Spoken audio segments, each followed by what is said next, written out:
afunsa kuti kodi panali msonkhano ndiye ndikumangidwa kwa Patricia Kaliati msonkhano zaenda bwanji. Tinene pano kuti msonkhanowu wachitika ndithu kumawako. Nkhondo ija yathiwa bwanji? Yathiwa ndani? Wawina ndani? Maiko usi msonkhano ta council sajitiki. Felix Jawala ayi msonkhano ujitiki wa UTM. Ndiye then chachitika njani? Okay. Msonkhano wachitika. Sana vile za maiko usi ngakhala president a UTM. Yo, my guys. Okay. Iwo akutana lumikiza nakayi ndani? Felix Jawala akutana lumikiza nakayi ndi amayi Patricia Kaliati. Ali kundende kuti bwanji tubange ari pangani koma president akuti tisabange tu yeah zisiyeni zimenezo. I mean anyway sinakhwaza mbiri koma I think inomwadziwa apapo mwadziwa chimene chichitika. Malawi cameras press conference imene anali nayo lero ndi kumene zonse zimene akamba ndithu kumene. Anyway tangoonelani Patricia Kaliati amene tikunena pano ali mchitokosi cha polisi. Ndiona bobanda tiyambireni ndi pemphero. Pemphere. Atate Mulungu wathu wachikondi chosatha, ino amene mudatikonda kuposa chinthu china chilichonse chimene mudalenga. Tifuna kukuthokozani masana ano chifukwa cha zabwino zonse zimene mwatichitira. Mulungu wathu tili pano pompano kupereka uthenga ku mtundu wa Malawi umene ukukhudza kumangidwa kwa mlembi wamkulu wa chipani chathu cha UTM. Mulungu wathu tikupemphani mukhale nafe pompano chifukwa munthu sangachite chinthu popanda inu Mulungu wathu. Dalitsani dziko lonse la Malawi, dalitsani mamembers onse a UTM kuchokera pa akuluakulu athu mpaka na pa masupporters athu pansi konse kumene ali mdziko la Malawi. Tidalitseni ife tonse pompano m'dzina la Yesu Khristu tapemphera ndi kuyamika. Amen.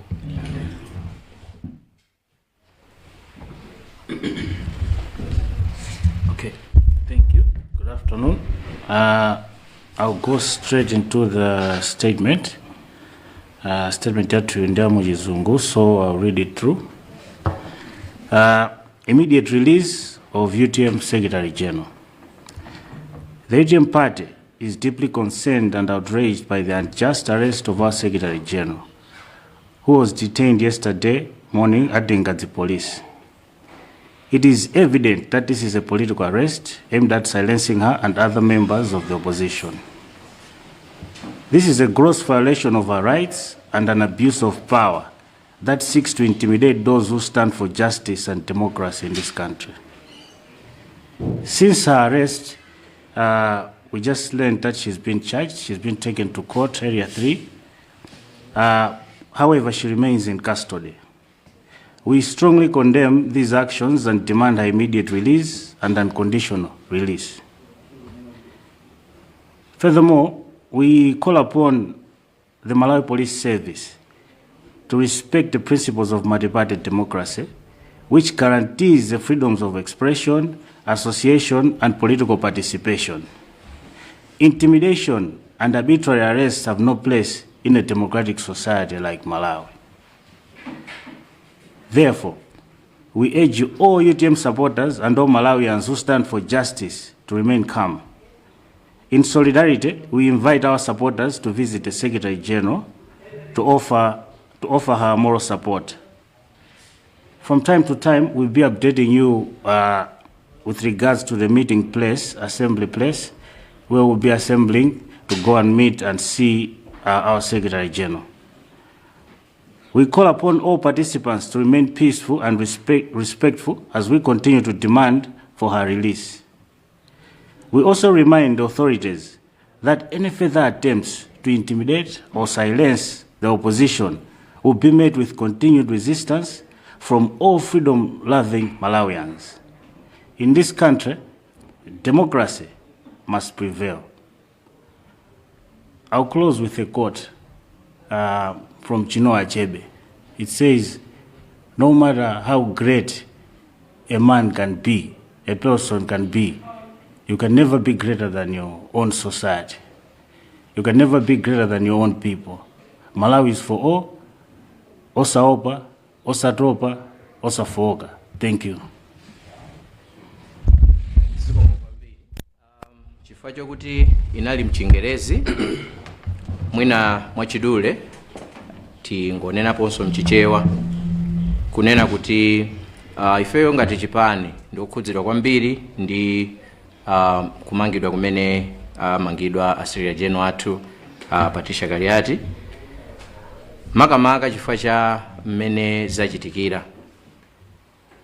Monga tonse tikudziwa kuti anatengedwa dzulo, koma dzulo lonse anakhala osafunsidwa mafunso, osapatsidwa mlandu mpaka na kufika tsiku la lero. Ife tikuona ngati mchitidwe umenewu ndiwo ngofuna kukhazika chete zipani zotsutsa boma. Ukuku ndikuphwanya ufulu, ndipo nthawi zonse timakumbutsana kuti munthu aliyense amakhala ndi ufulu wake oti adzilandira chilungamo, makamaka pamene chilungamocho chikuyenera kuti chichitike.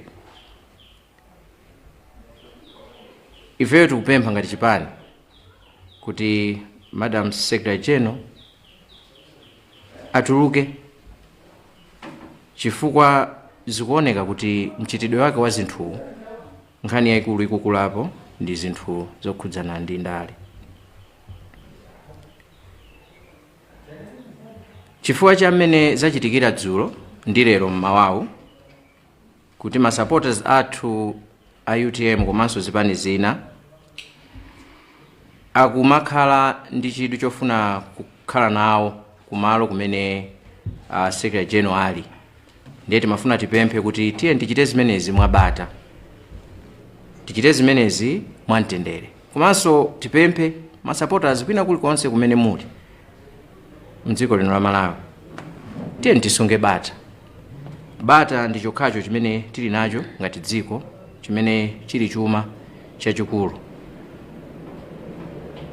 Ena onse amene angafune kuti apite akakhale nawo powalimbikitsa Secretary General, ifeyo ngati chipani tidzinena mwatsatanetsatane kumalo kumene ali. Tifunanso tikumbutse adindo kunena kuti mchitidwe umenewu ofuna kuphwanya maufulu a anthu, ifeyo ngati chipani sitingavomereze. Tikumbukire kuti tonsefe tili ndi ufulu wathu. Amalawi ambirinso alipo amene nawonso amafuna kuti maufulu adzipatsidwa ulemu, makamaka mu dziko ngati la Malawi limene ndi dziko la zipani zambiri.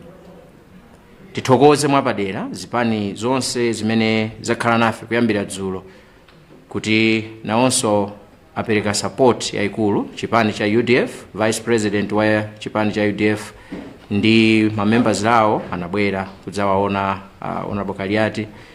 Chipani cha DPP, Vice President wa Central Region anabwera ndi anthu azikuluakulu a chipani cha DPP, komanso chipani cha Ford, President a Ford, Deputy President, komanso ma members awo kuyambira dzulo takhalanso tili nawo limodzi.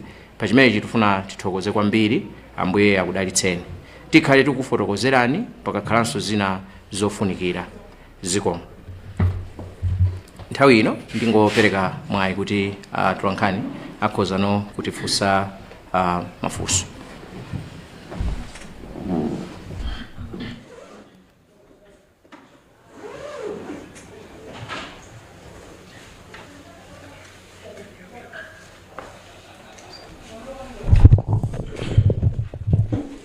Ndine Western Gota kuchokera ku Zodiac. Ndimafuna ndidziwe kuti mkatikati mwa kumangidwa kwa Honorable Kaliati munali chikonzero chionera kuti chipani cha UTM chikhala ndi msonkhano waukulu.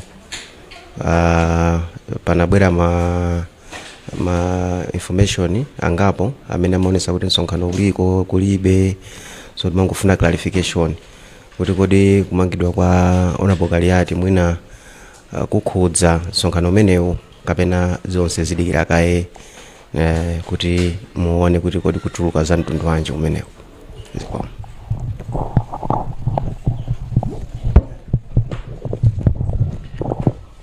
Ndine Patrick Njawala ndikuyimirira Mibawa Television. Akaluwa munanena mchingerezi kuti muli ndi chikhulupiriro ngati chipani kuti kumangidwa kwa Kaliati ndi nkhani zandale, kungofuna kuti kwaopseza iwo komanso mwina ena andale.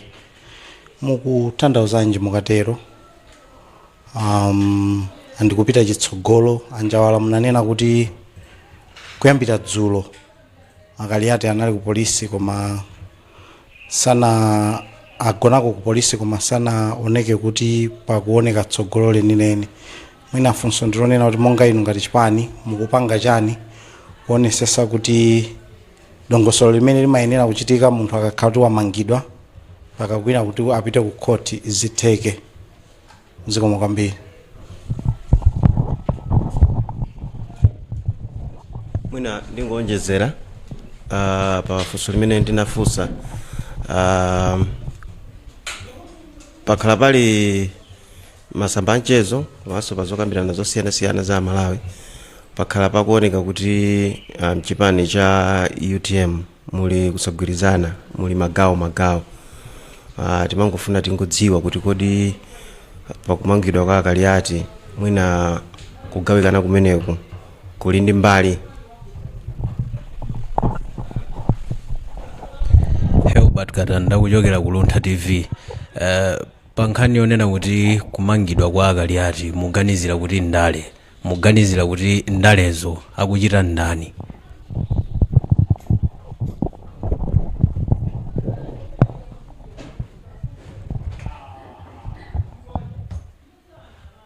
Zikomo kwambiri. Ndikhulupirira kuti mafunso atha chabwino ndi tiyanke mafunso amene afunsidwa. Funso loyamba Aguta from Zodiac afunsa kuti kodi panali msonkhano ndiye ndikumangidwa kwa Patricia Kaliati msonkhano zayenda bwanji? Tinene pano kuti msonkhanowu wachitika ndithu kummawaku, umene tinagawana ena anali kodikirira Secretary General, gulu lina lambiri linabwera kudzapanga msonkhano umenewu. Msonkhano wachitika poti zambiri zimene takambirana mmene mundi zanka chipinda komata, sitingathe kuchita share kuti kodi takambiranako chani, koma zambiri zimene takambirana ndi zokhudzana ndi chipani. Pafunsidwanso funso Patrick Njawala anafunsa kunena kuti akaluwa anakamba kuti this is a political, ife we believe kuti ndi political arrest. Nzoonadi chifukwa chonena kuti masiku apitawa, msabata zapitazi zikukambidwa mpaka lero kuti kuli ndandanda wa anthu azipani zotsutsa amene akhale akumangidwa. Ndiye akamangidwa anthu amenewa ndi ndandanda umenewo ndi mmene zatulukira nkhanizi, nzodziwikiratu kuti anthu amene akhala kuyankhulawo ndiye kuti akhala akudziwa kuti zikhala zikuchitika zimenezi. So sichachilendo tinamva kuti Patricia Kaliati ali pa ndandanda wa anthu amene atamangidwe nthawi ina iliyonse, ndiye nchifukwa chake ife tikuyankhula motero. Komanso funso limene anafunsa Aguta kachiwiri kuti kodi ngati chipani ife tikupanga chani kuti tionetsetse kuti chilungamo chichitike. Ife ngati chipani chongonera kuti tikutsatira bwino kwambiri zimene zikuchitikazi. Honorable Kaliati ali ndi lawyer amene akuyimirira, ameneyo ndi amene akuthamangathamanga malingana ndi mmene amadziwira za malamulo kuti za malamulo zonse zitsatidwe. Ifeyo chathu chimene tikuchita ndikupereka moral support, kukhala nawo limodzi, komanso masupporters athu achipani akukhala nawo limodzi, tukhala limodzi kuti talimbikitse adziwe kuti sali wokha, komanso ife ngati chipani tili nawo limodzi. Panabweranso funso kuti muli kugawanikana mchipani cha UTM mafuna nene pano mubwereza kuti timanena kuchipani kulibe kugawanikana. Chipani cha UTM ndi chipani chimodzi, tonse tili limodzi, sizingalephere pamene pali gulu la anthu pena umatha kusemphana maganizo, koma sizikutanthauza kuti ndiye kuti chipanimo ndi chogawanikana. Chipani ichi ndi chimodzi. Tonsefe tikutsogozedwa ndi president wathu Dr. Michael Usi, ndi ngati chipani nthawi zina timatha kukhala ndi maganizo ena osiyana, koma sikuti ndiye kuti anthu fe ndogawanikana. Funso lotsiriza mwanena kuti ndi ndale, kodi akuchita ndalezo muganiza kuti ndi ndani? Ifeyo tinenena kuti tikati zinezi tikuona kuti ndi ndale, amene akuchita ndale nthawi zambiri amakhala boma limene likulamula, limene limakhala ndi mphamvu zogwiritsa ntchito ma state organs kuti no adzitha kupanga abuse nthawi zina malamulo kapena kugwiritsa ntchito mphamvu molakwika. Zimene zitakhala tikuziona zimachitika, andi sichachilendo, tikudziwa kuti zimenezo zimachitika, and sitingakhalenso kumafunsana mafunso kuti nokodi amene akupanga ndani. Tonse timadziwa kuti tikati izi zini za ndale timakamba kuti tonse tikukamba nkhani ya boma limene likulamula. Ndiye it's unfortunate kuti zimene zizi zimachitika chotero, komano ngati dziko kapena ngati ya Malawi mwina ndi nthawi tsopano kuti zinthu ngati zimenezi mwina tikanazisiya kuti zikhale zinthu za mbiri yakale. Mwina ndayankha mafunso onse, ndikuona kuti palibe sonkono wina. Mkumano ubeno mkukambidwa munthu unachitika poti president analetsa kuti msonkhano umene usachitikenso, analiko anabwera ausi ndikanadabwa Kathy kanapita usafusafusa ziko kwambiri Kathy. Msonkhano unachitika, chimene chinachitika nchonena kuti dzulo akuluakulu a chipani usiku anali meeting yokambirana, chifukwa amene anafotokoza kunena kuti msonkhano usachitike chifukwa cha zimene zachitikira Honorable Kaliati. Tinachita consult ndi ISG kuti kodi mukuona bwanji, ndipo yo ananena kuti no, msonkhano upitirire, a deputy yanga ayimirire ngati mmene ndikanachitira ine. So tinakambirana usiku, akuluakulu nkugwirizanadi kuti tiyeni zikhale choncho. And meeting imene tinapanga tonse tinagwirizana kuti Deputy Secretary General akhale khala pampando wa meeting iyo, kuti no zonse zimene timafuna tikambirane, chifukwa zinali mfundo zofunikira kwambiri kuti tikambirane, timange mfundo, tigwirizane. So zachitika ndithu, communication kwina kuli konse kofunikira ikhale kupita, komano sinditha kupita kulongosola kuti takambirana chani, chifukwa chonena kuti zambiri zimene takambirana ndi zathu za mkati, ndiye kuti mwina sitingathe kuzitulutsa chifukwa chokuti za mkati zoti zigwire ntchito mkatimo muchipani mmene tikukonzekera nkhani za convention. Zikomo kwambiri. Tenga funso awiri omaliza, Patrick. Ndewu president alimbao mbali ya msonkhano umene unanena kuchita lero, ngati ali mbali ya msonkhano umene analiko anabwera, ngati sanabwere sitimvanso nkhani zina zotsutsana ndi msonkhano umene unachitika. Mpekesera za milandu imene tikumva kapena kuti milandu imene afuna kuimba a Secretary General chipani chanu Michael Yati, ndi milandu akuti yo imene pa Chingerezi amati felony, imene imatengedwa kuti ndi milandu yayikulu, ndipo munthu akakhala tampeza kuti milandu imeneyo ndola kwa choncho, chilango chake chimatha kukhala cha kuseva jere posachepera chaka kapena malamulo athu mafika kuti mina mpaka munthu ukaphedwa poti koma kumalawi poti sizimaterial almost like kuti ukhala ndithu ku zaka zambiri. Inu chipani chanu chili masankho chaka chamawa, komanso awa ndi a Secretary General ndinganena kuti mwini wake wa chipani atakhala kuti apezeka kuti ndi olakwa Akaliati, ndi mwina mwake asungidwa kundende, kuzithandauza kuti mwina mwake sakutenga nawo gawo kuchipani. inu mwafika pa level yokuti muzitha kuziganizira zimenezo kuti zitakuteka kuti akaliati mwina mwake satenga nawo gawo potengera zinthu zimene zikuchitikazi. I hope ndikumaliza ziko mmene ndanenera kuti msonkhano wathu wachitika and Deputy Secretary General ndiye kuti akuyenera kukapanga brief a president malinga ndi mmene malamulo athu amakhalira zonse zimene takambirana kuti takambirana nkhani izi ndi izi ndi izi mmene ndanenera kuti ndizamkati mwina sindingathe kuzikamba komano malingana ndi malamulo athu achipani tikapanga mkumano otero choncho kuti president panalibepo ndiye kuti Secretary General kapena amene anali chairperson pa mkumano umenewo amakapanga update a president. So zimenezo ndi zimene zitachitike mwakamba nkhani yokuti milandu imeneyi imene akuti akhudzidwa nayo ndi ya felony, I think it's chapter section 44 kaya something like that 404 komano chifukwa choti ifeyo ndi chipani and panopo mmene mukuonera palibepo lawyer pano, so sitingayankhire nkhani za malamulo.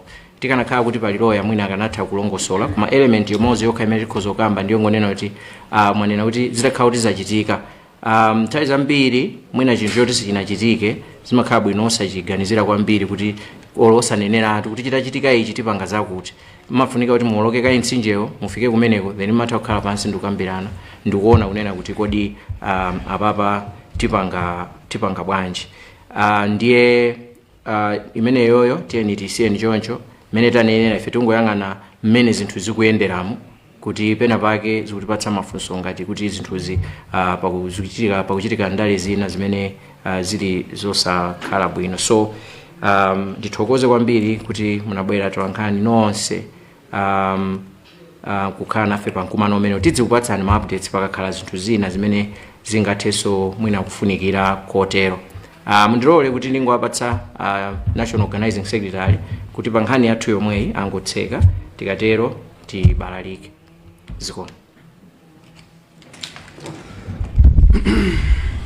Ziko kwambiri honorable ine mawu ambiri ndilibe. Director of Youth ayankhula kale zofunikira, anjawalanso ayankhula kale amene ali National Publicity Secretary athu iwo ntchito zawo ndi zimenezozo, so ine singachite comment zambiri. Ndingothokoza kuti pano pali anzanga, pali honorable Newton Kampala amene ali kumanja kwathuku, palinso Director of Youth aku Northern Region, North Region Afik Mbewe, palinso Director of Youth Central Region Aaron, ndiso palinso Honorable Mavuto Banda amene ali National Director athu Social Welfare and Protocol. Ndi amene mukuwadziwa kale, munaona kale anzanga pano National Director of Youth kumanzere kwangaku ndi National Publicity Secretary. Kwakukulu tingothokoza kuti munatipatsa platform imeneyi kuti mumve mmene zinthu zikuyendera. Zikomo.